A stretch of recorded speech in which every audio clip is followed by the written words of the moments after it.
you. I have to tell you, I've had so many people.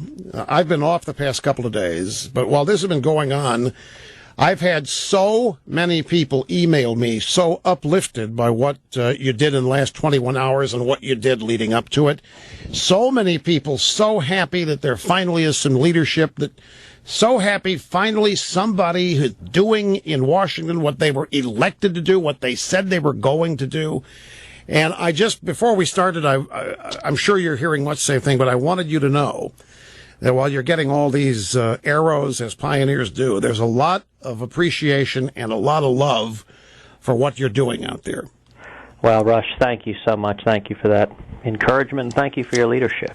I really hope that over the course of this week we'll see more and more Republicans step forward. We had quite a few Republicans come down to the floor and support the effort, and I hope that we'll see as many Republicans as possible, and even some Democrats, come together and listen to the American people. As you know, every week you talk to 20 million Americans. You know where the American people are on this, and it's not a close call. Obamacare isn't working, and millions of Americans are hurting.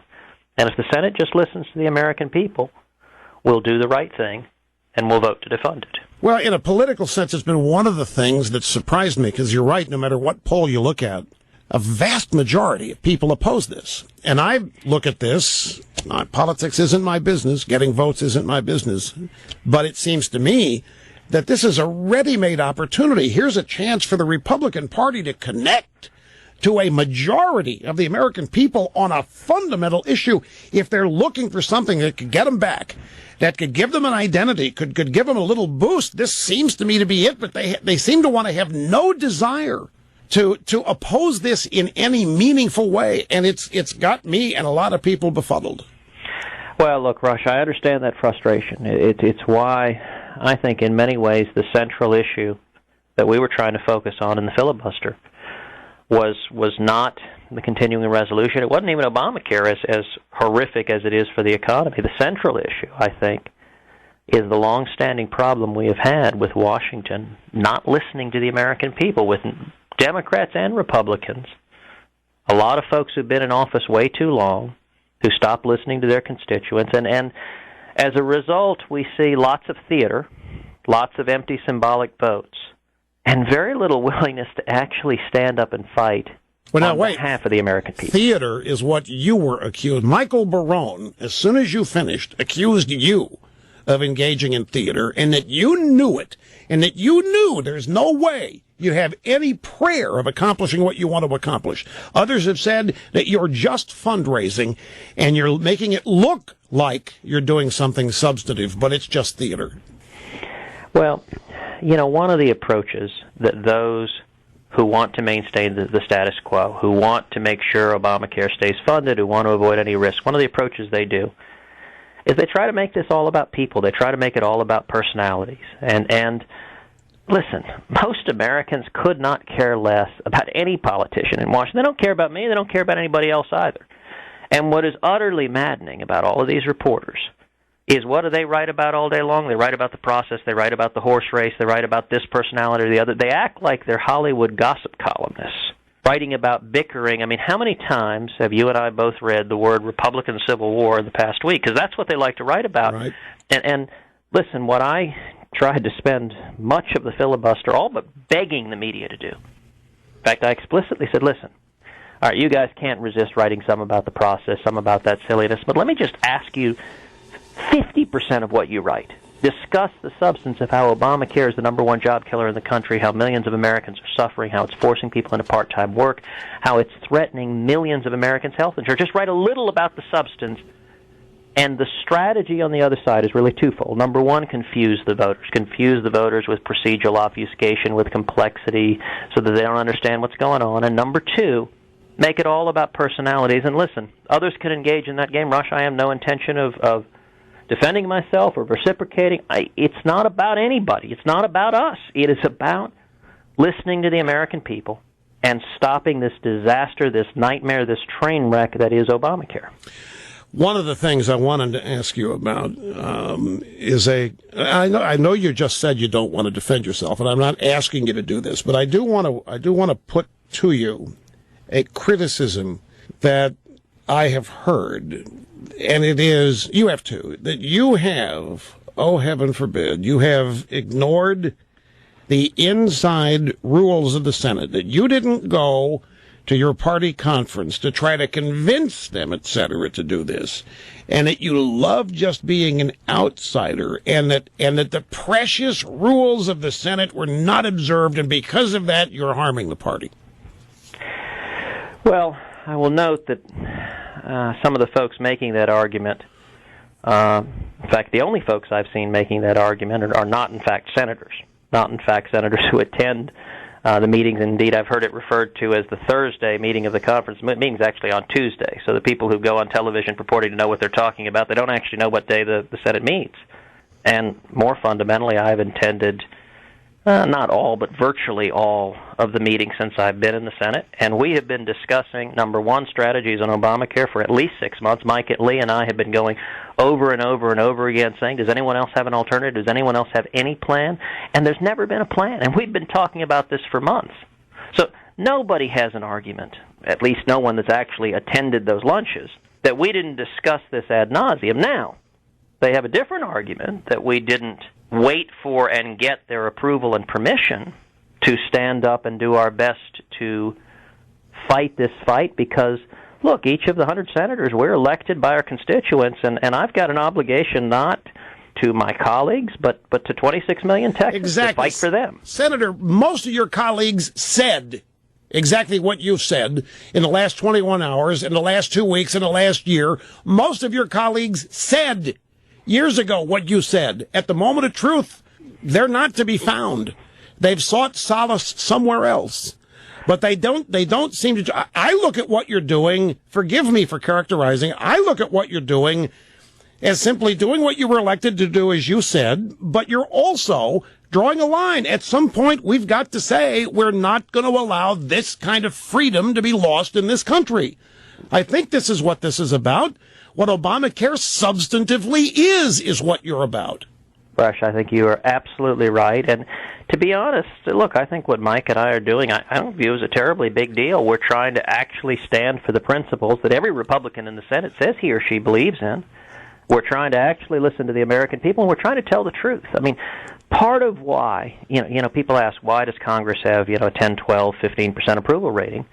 It's because for years, Congress has ignored the will of the American people. And this process, I think it's important for your listeners to understand how this process is going to play out this next week, because much of what the Senate does is engage in show votes that are designed to look one way to the voters and, in fact, be like World Federation Wrestling, entirely fixed.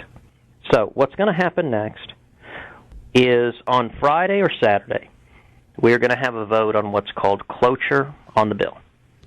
That is the vote that matters. It takes 60 votes to grant cloture. What cloture is cutting off debate, saying there should be no more debate. And the reason that matters is if Harry Reid gets 60 votes to cut off debate to get cloture on the bill, he will then file one amendment, and he said only one amendment, that guts the House continuing resolution and that fully funds Obamacare. And so any Republican, in my view, who votes for cloture, who votes with Harry Reid, who votes with the Democrats to cut off debate and give Harry Reid the ability to fund Obamacare fully on a 51-vote partisan vote of only Democrats, is voting to fund Obamacare. Now, a number of Republicans are going to maintain that no. Their vote to cut off debate is in support of the House bill. And, Rush, that's simply not the case. It's a show vote. Now, if Harry Reid gets 60 votes, every Republican then will vote against his amendment to fund Obamacare. And so all 46 Republicans want to go home to their districts and say, gosh, I voted to defund Obamacare, and marvel of marvels, we lost, which, to be honest, is the outcome that I think more than a few of them affirmatively desire.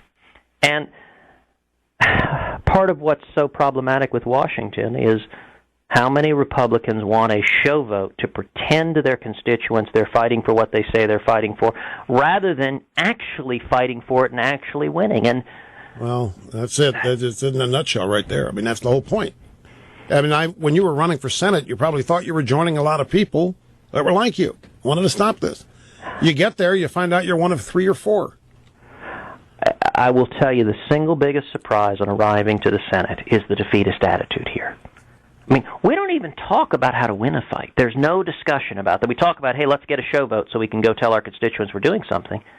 But I promise you, Rush, if you had to sit through one Senate lunch, you'd be in therapy for a month.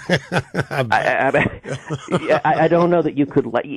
As bad as you might think it is, and listen, these are good men and women. I respect them. I like them. Many of these are my friends, but they've been here a long time.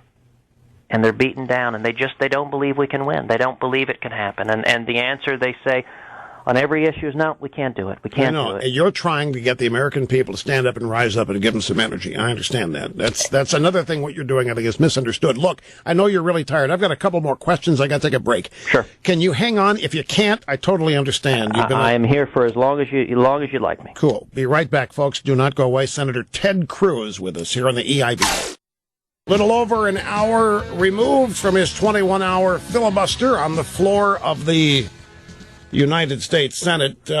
Senator, this happened when I was away. Chris Wallace at Fox News said that something happened to him that was unprecedented, and that is that Republicans were providing him opposition research on you. Now, you just talked about personalities. I find it perfectly illustrative of the divide in this country, that here you are on a substantive effort to stop the encroachment of freedom and the growth of government in this country.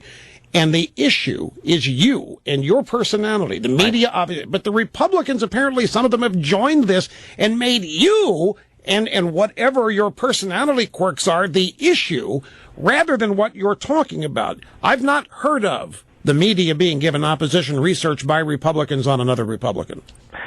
Right. Well, unfortunately, there's an alliance between the Democrats, who certainly don't want to discuss the merits of Obamacare because it is such an abysmal failure, and many of the Republicans who are scared of this fight. I mean, they're scared that it won't work and that Republicans will get blamed and there's political risk. And so the from shutdown day one, business, yeah. And so from day one, they said it can't work. And the more momentum it got, the more the American people got motivated behind it, the more scared they got. And so that alliance, both the Republicans who don't want to have this fight and the Democrats who don't want to discuss the merits of the issue, they want to make it about anything else. And the easiest thing is to make it about personality. So they, get a bunch of anonymous congressional staffers to give all sorts of scurrilous quotes, and particularly if you include a little bit of profanity and, throw insults. And you know what? Who cares? Who cares? The American people do not care. And from my end, I'm not interested in playing that game. Senator, are you afraid of me? Because Britt Hume and others at Fox News say that you are afraid of me and others on talk radio, and that's really the only reason why you're doing what you're doing, to avoid being primaried next time or whatever. I mean, I have to ask. With all respect, I respect you, Rush. But listen, I would be surprised if you and I disagree on many issues at all. But the reason is not that there's any fear involved. The reason is that I got a job to do, and it's to listen to the people, listen to 26 million Texans, and fight for them. And the reason why I can't think of an issue on which you and I are likely to disagree is you spend every day listening to the people, too. We're listening to the same bosses and trying to respond to the same people who are frustrated. I'll just listen. I respect them. I love them. That's exactly right. I trust them. And Washington, look, in both parties, you've got entrenched politicians who have barely veiled contempt for the American people. I mean, they think their voters are gullible rubes, and if you give them a little show vote, you tell them, hey, I'm totally with you, and then they go to Washington, and they don't actually do what they say.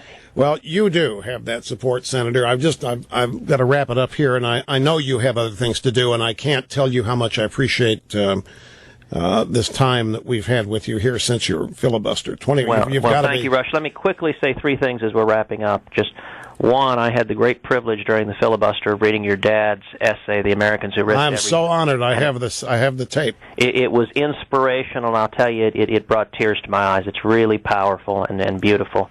Just number two, quickly to all of your listeners, this week is the fight in the Senate. And the reason the House voted as they did, the reason we've gotten where we are, is because the American people have risen up an incredible level. There's a petition at don'tfundit.com. Hang on for number three. Hang on.